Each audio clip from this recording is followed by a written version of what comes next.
All right. Good morning, everyone. We will now call this Tuesday, October 17th, 2023's Housing, Urban Development, and Zoning Committee meeting to order. Madam Clerk, please call the roll. Alderman Cone, Alderwoman Schweitzer, Alderwoman Sanye, Alderman Browning, Chair Clark Hubbard, Here.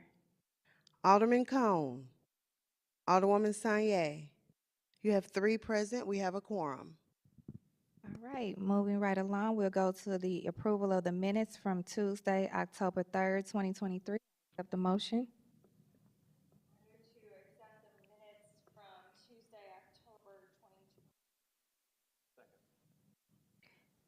Thank you. Madam Clerk, can we please call the roll? Alderman Cone, Alderwoman Schweitzer, Alderwoman Sanye, Alderman Browning, Chair Clark Hubbard, Aye. Alderman Cone, Alderwoman Sanye.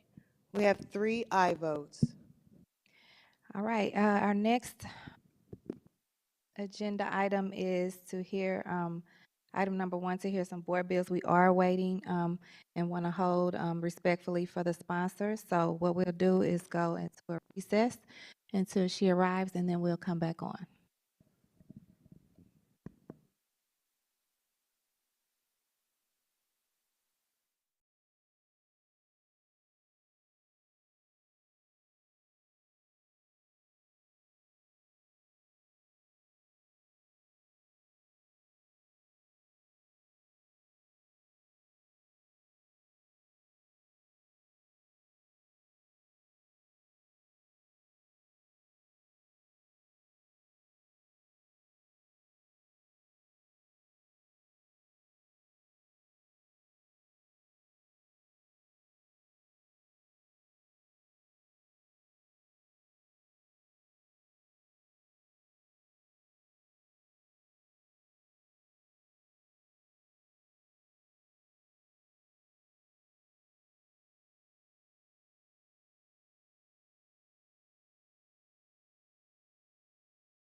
All right, thank you. We're back, and we are recognizing Alderwoman Cara Spencer on Board Bill number 133.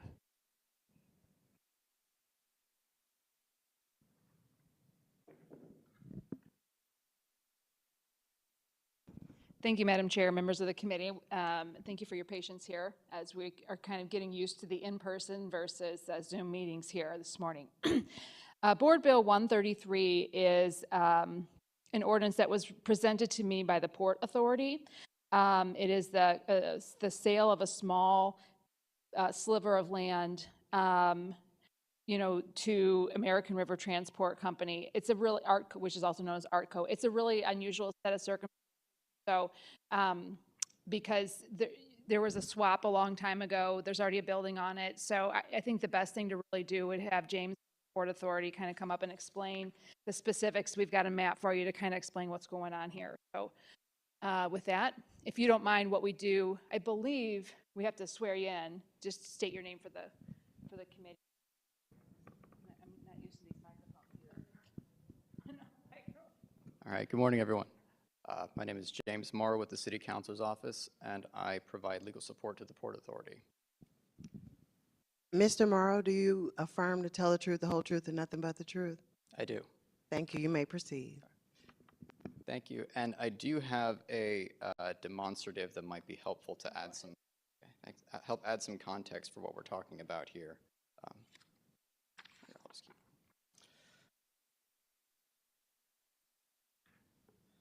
So there are two board bills up before the committee today. With the committee's permission, I might kind of cross-reference them. They both relate to the same warehouse. So at issue here is a warehouse and the underlying real property. It's along the South River front. The city leases out this warehouse as an intermodal distribution center. The current tenant is a company called ARTCO Transloading, LLC. They assumed the warehouse lease in the mid-2010s. The original lessee was a company called Gasconade Enterprises. So in the late 1990s, this property was vacant. In about 1999, Gasconade Enterprises built the warehouse that's there now. And they entered into a lease agreement with the city at a reduced rent. This was to help offset construction costs. If you don't mind, kind of where this is. Oh yeah, so so it's along the South River front. It's in the Marine Villa neighborhood. For those of you that are familiar with I-55, this is at the Gasconade entrance, just a little bit south of Gasconade. It's at 4300 South First Street, kind of bound between the river, and there's a Union Pacific line, which you'll see in the demonstrative, that runs along the east side of the warehouse. And also very close to our refuse Correct. service. So the city's refuse service is right there as well. You kind of go to drop off big bulk stuff there. Yes, yes. It's on the parcel immediately south of the South Refuse Plant. So the current lease that ARTCO has assumed expires in December 29 of this year. It was a 25-year lease going from 1998 to 2023 as the maximum allowed under the charter. But in the early 2000s, Gasconade Enterprises decided they wanted to expand the warehouse. If you see in the demonstrative there, the building with the white roof where it says original warehouse, that reflects the dimensions of the warehouse as it was constructed in the late 1990s. You can see this line here, the former Wyandotte, that dashed line. That is the boundary line between the city parcel to the north and the ARTCO parcel immediately to the south. So in the early aughts, Gasconade wanted to expand the warehouse. They wanted to expand it past the city parcel line. So they entered into an arrangement with ARTCO under which ARTCO could operate a portion of city property as a parking lot. That's the little triangle that you see to the east there. And the Gasconade Enterprises was able to construct an annex, as identified on the demonstrative there, over onto ARTCO property. So all of these arrangements, the lease agreement between the city and Gasconade, the arrangements between Gasconade and ARTCO, all expire at the end of this year. So that's going to leave us with an unfortunate situation where we have a city warehouse that extends over onto ARTCO property. So we don't want that. We're hoping that we can resolve the matter before the lease expires. And the simplest way to do it is to facilitate a property swap, whereby the city and ARTCO exchange ownership of the two triangular slivers that you see in the demonstrative. So this board bill authorizes the execution and acceptance of a sales contract and deeds, exchanging deeds with ARTCO to formalize the property swap. There is no financial involvement here. There's no payment or receipt of money. It is simply a property-for-property swap. And that will allow the city to lease the entirety of the warehouse back to Watco Transloading starting on December 30 of this year. So if there are any questions, I'm happy to answer. And Madam Chair, I'll just clarify too, so Board Bill 134 is that lease. We can talk about, there's an increase in the costs. So that's why James was pointing out they're interrelated. So Board Bill 134 is the lease of that property. And as you can see, just quickly on the agenda here, the 240,000 figure is like 3 times higher than the current lease. So there's a significant increase there. So our city councilor's office, James, and colleagues there have done a good job to negotiate it, as far as I can tell.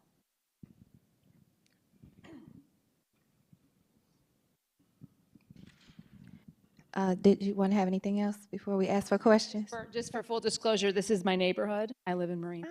This is right down the street from me. So just wanted to make mention of that, since Marine Villa doesn't get a lot of publicity. Absolutely. All right, we'll go down the committee with questions. Alderwoman Schweitzer. Thank you. Thank you so much. I appreciate the explanation, and I understand the property swap sounds complicated, but also simple. I've never thought about just swapping property with anyone and going from there. But was there any reason why the city couldn't have just sold it to them, the part that the city will be maintaining? What would you think that would be? You mean the portion of the city property that is currently a parking lot? Yeah. Yeah. So I'll just quickly say, so it is confusing. The city owns that parking lot, so we could have The just whole given it parking to them. lot. But they needed that, the city needed that, so we built, or we allowed our leasee, Watco, to build on private property. We didn't. I mean, Watco got into an agreement with the, to build on this other property. So, I mean, we really need to rectify that because the building is located on someone else's property. Okay. Swapping just kind of realigns that line from being at a serious diagonal to alongside of the building. Rectifies Thank you so much. It's a very interesting thing, and I'm glad I didn't have to do the legal work. So thank you so much for your time and answering my questions. All right, Alderman Browning. Thank you. Appreciate your presentation. All right, I don't have any questions either. So with that, I'll accept a motion for Board Bill number 133. I move to pass Board Bill 133 out of committee with a due pass recommendation. Second. Previous rule. Seeing no objections, congratulations, you passed Board Bill 133. And now we'll move on to Board Bill 134. Thank you, Madam Chair. As I mentioned briefly, Board Bill 134 is the lease of that property. And as I described, so we're looking at $240,000 a year for the first year. It's a 10-year lease, increasing by 3%. And mentioned earlier, it's a significant increase. I think the current lease is 85 or 82,000. So we're seeing a pretty nice increase there in our leasing funds for the Port Authority. Absolutely. All right. Anything else to add on that? Please feel free. I think that does represent the most significant change between the current lease and the new lease is the increase in rents. The use of the property will remain the same. It'll continue to be operated as an intermodal distribution. So commodities come in, they're stored in the warehouse, they're shipped back out either by truck or by rail. The lease is for 10 years. There is 3 options for 5-year mutual extensions. So once we hit the 10-year point, then 15 and 20, and so on, we'll have an opportunity to adjust the rent based upon market conditions. But otherwise, the lease that you see before you is a good reflection of how the property is going to be used. That's great. I echo my colleagues' sentiments about the great negotiating that you all did. project, for this lease as well. So Alderwoman Schweitzer? Thank you for getting such a better deal for this. I really appreciate your time. It's a lot of, I'm sure, a ton of work. How long have you been working? Credit actually goes to Port Authority staff. I was here to review the legals and make sure everything is in alignment, but they were the ones that did all the heavy lifting. This is a deal that has been in the works for about 2 years at Wow. this point. Yeah, it's sometimes really interesting to think about when something gets to us and all the work that's gone into it. So please pass along my thanks and thank you for the sponsor for bringing it forward. I'm excited to get it so close to the finish line. Thank you. Yeah, absolutely. Alderman Browning? No questions. I share my colleague's sentiment. Thank you.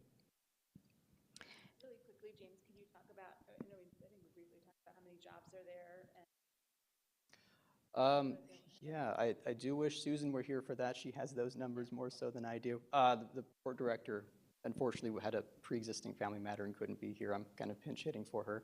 But there are a substantial number of jobs at the distribution center. With this lease agreement in hand, they are going to feel more secured making additional capital improvements, which will involve additional expansion work and more jobs down on the South River front.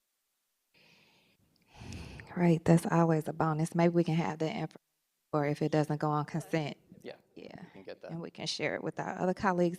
So with that, I'll accept the motion for Board Bill 134. I move that we pass Board Bill 134 out of committee with a do pass recommendation. Second, previous roll. All right, seeing no objection to previous roll, congratulations on passing Board Bill 134 with a do pass recommendation.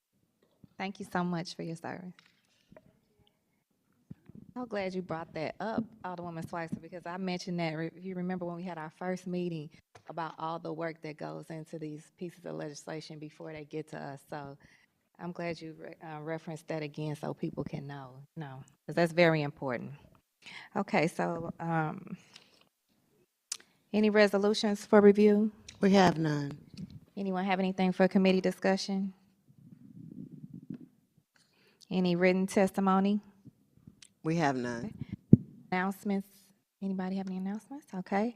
With that, I will move that we excuse Alderman Shane Cone and Vice Chair Alicia Sanye for necessary absence. Yes, sir. Objection. All right, and I will accept the motion for adjournment. Previous roll. Everybody have a blessed day.